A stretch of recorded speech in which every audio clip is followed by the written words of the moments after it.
I'm living with an elderly lady. Isn't it obvious I should help out? This is just a penalty game, a bit of fun. There's no need to make a big deal out of it, right? So that's your attitude. I see. If you both feel that way, I have my own plans too. My name is Naomi.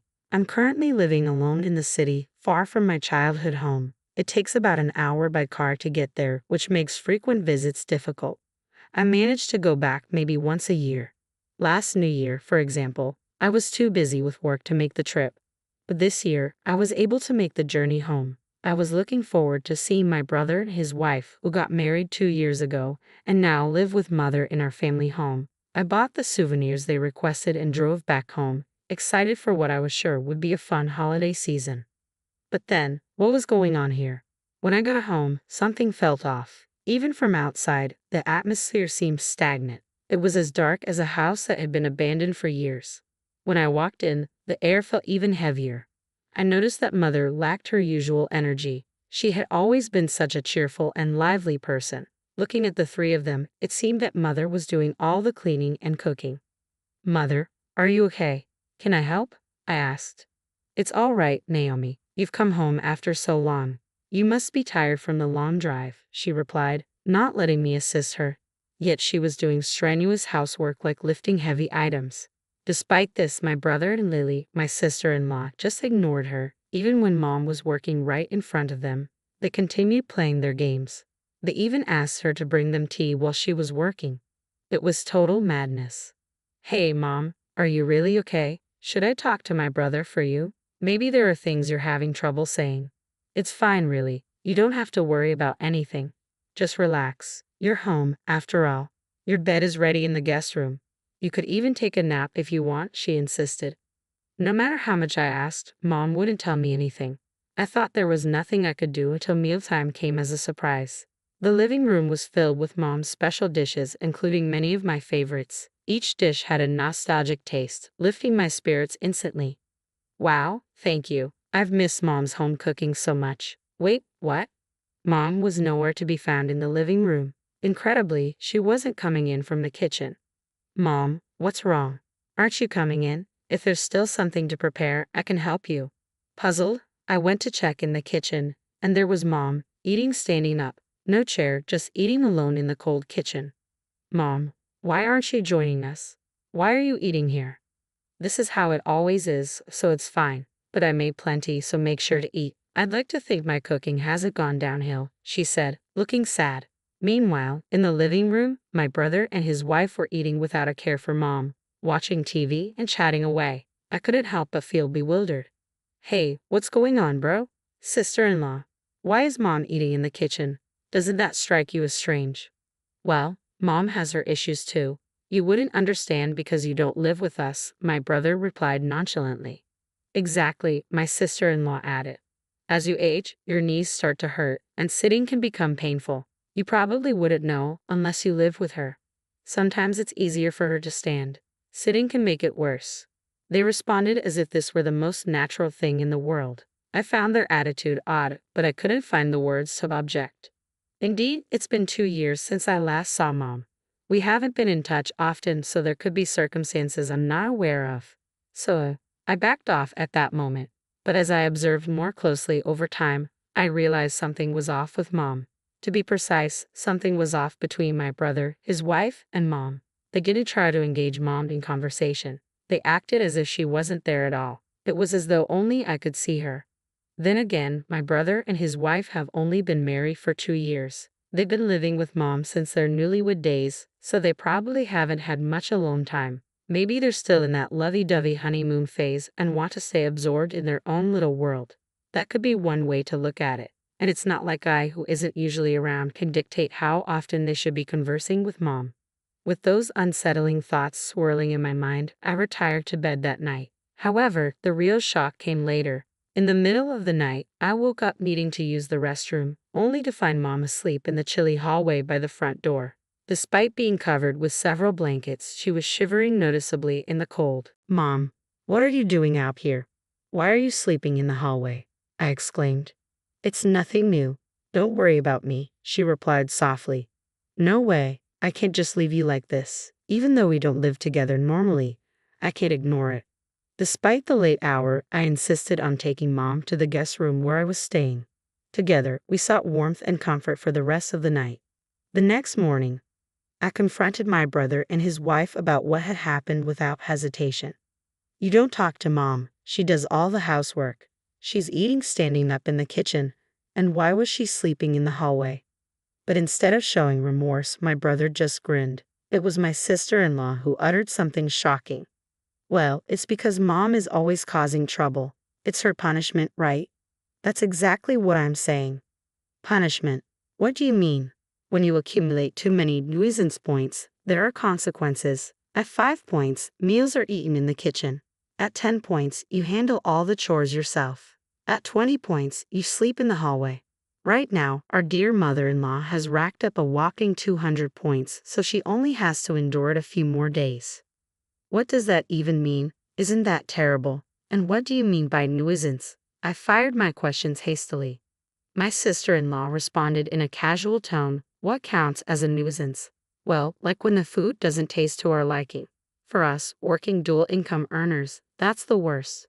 It's really disappointing to come home after a long day, looking forward to a good meal, only to find it's not tasty. What? Just cook your own food then. Naomi, you don't understand. We're the ones working outside, right? Do you know how much of a hassle it is to cook? That's true, Naomi. My mother-in-law doesn't work, so the least she can do is cook. It's really inconvenient to have an unproductive person at home. Exactly. We're out there working, and she's just at home all day. Quite the life, isn't it? Brother, aren't you being a bit harsh? Mother raised us by herself after Dad passed away. She worked and managed all the housework. She took care of us. Isn't that just a parent's duty? Yeah, that's it. My brother and his wife burst into laughter. Seeing their reaction, I realized there was no use in arguing further. So, I calmly stated, I see how you perceive it. Understood. Then I will fulfill my duty as a daughter. With determination, I started packing Mother's belongings. Her possessions were noticeably fewer than when I last saw them 2 years ago, which saddened me deeply. Despite my emotions, I held back tears, completed the packing, and assisted Mother, who kept apologizing, into my car. My brother and his wife observed with smirks on their faces. Finally, they're taking the burden away from us. Score. This house is ours now, Kevin. Let's enjoy it from now on, my brother remarked gleefully. I ignored their celebration and drove off with Mother, heading home. A few days later, after the New Year's festivities had ended, it was back to work. Then, a frantic call from my brother came through. Hey, nothing's arrived. What's going on? Really? After what you did to Mom, did you expect things to go on as usual, little brother? Do you understand your actions? What are you talking about? I didn't do anything wrong to you. True, you did nothing to me. But what about Mom? Think about it. With that, I hung up on him. It wasn't long before my sister-in-law called. What the? I just read your email. Why are you saying you're cutting ties with us? Explain yourself. Explanation. Cutting ties means ending our business relationship. How many years have you been working that you don't understand that? Are you still functioning in society? Wait, that's not what I meant. Don't insult me. Why does our company have to be cut off? Are you seriously asking that? Considering recent events, are you sure you're fit for this professionally? Do you even remember what happened a few days ago? With that, I ended the call. Truth be told, I work at a major company. My brother freelances for us, handling occasional writing tasks. While it felt strange to cut ties with family, there are plenty of other writers available. As for my sister-in-law, her father's company subcontracts with ours, and my department oversees their contract. Ending our business relationship with them was a straightforward decision. After handling the calls, I took a deep breath to steady myself. Then I sent both of them the same message. You both mistreated Mom. As her daughter, I will fight to protect her. Anyone who harms Mom is my adversary, and I won't hold back.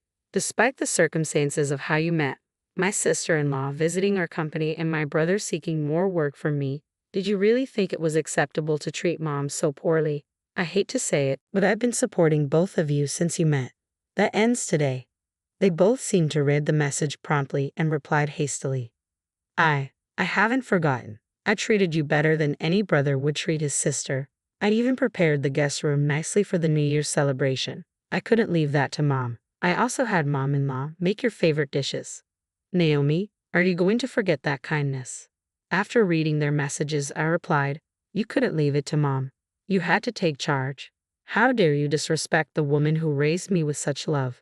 Both of you disgust me. Brace yourselves. Ultimately, I stopped assigning work to my brother. There were plenty of others who were more reliable and efficient than him.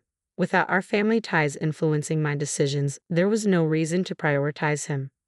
One day, a colleague who was unaware of my relationship with Kevin asked, Hey Naomi, Kevin Ryder hasn't been active lately, right? Is he not taking on our work anymore? Yeah, he told me he's not interested in our projects anymore and asked me to stop sending them his way. So I guess we can just let him be. Well, that's odd. He doesn't seem to have any notable skills, yet he's straightforward. I wonder how he'll manage without our projects. I see what you mean. He was a bit of an odd character, wasn't he? Exactly.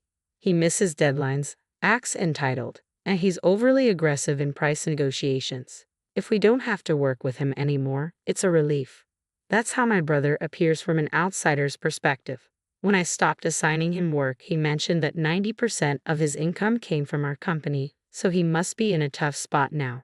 With his attitude and skill level, finding new work won't be easy for him. Well, let him struggle. It's of no concern to me. It seems his wife, my sister-in-law, received a serious reprimand from her father after he learned about her treatment of Mom. Her father contacted me in a panic. I will disown my daughter, so please, I beg of you, let's keep our relationship intact. If there are any other conditions, I will accept them. He's the president of a company we subcontract with. I couldn't ignore his plea after hearing that. So, I laid down a condition. In that case, I want your daughter and my brother to vacate our house immediately, and she must sincerely apologize to Mother. Additionally, she needs to provide suitable compensation in the divorce settlement. The president promptly conveyed this to my sister-in-law, but she seemed resistant. Why should I apologize? Living with that old woman is stressful enough. Dad, you need to assert yourself more. You're being pathetic. Given this attitude, I decided not to renew the contract. While I felt sympathy for the president, it felt like karma. Since my brother and his daughter-in-law got married, he had been providing unrealistic estimates. He was tough in negotiations but struggled with deadlines and communication. If he hadn't been family, I would have ended the business relationship much earlier. Moreover, he raised such a daughter-in-law. There was no reason for me to go out of my way to assist him. As a result, my brother and his wife found themselves in a tight spot. According to local acquaintances, they appeared to have moved out of their home at some point. The house originally belonged to our parents, my brother, and me, and it was spacious enough for 4 people or just the 2 of them.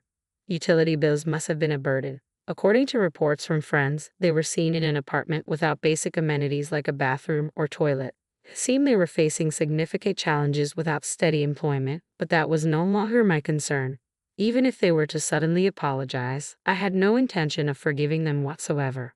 On the other hand, in stark contrast to them, Mom has been steadily regaining her energy. She sleeps in a comfortable bed at my place and enjoys her meals in a cozy environment. She no longer strains herself with household chores and can relax on her days off. After months of this new routine, she's returned to her vibrant self. I was mistaken before. I convinced myself that your brother and his wife were right. I thought I had to comply because I wasn't good enough. Naomi, thank you for rescuing me. No, I should apologize for not realizing it sooner. I'm sorry for letting you suffer, Mom. From now on, please inform me immediately if anything happens. We'll make up for the past by living happily. Lately, Mom has started making friends in the neighborhood. She finds the unfamiliar city exhilarating and loves exploring it. Seeing Mom happy like this brings me immense joy. Moving forward, I'm committed to showing my gratitude to the woman who raised me. That's the firm resolution I've made.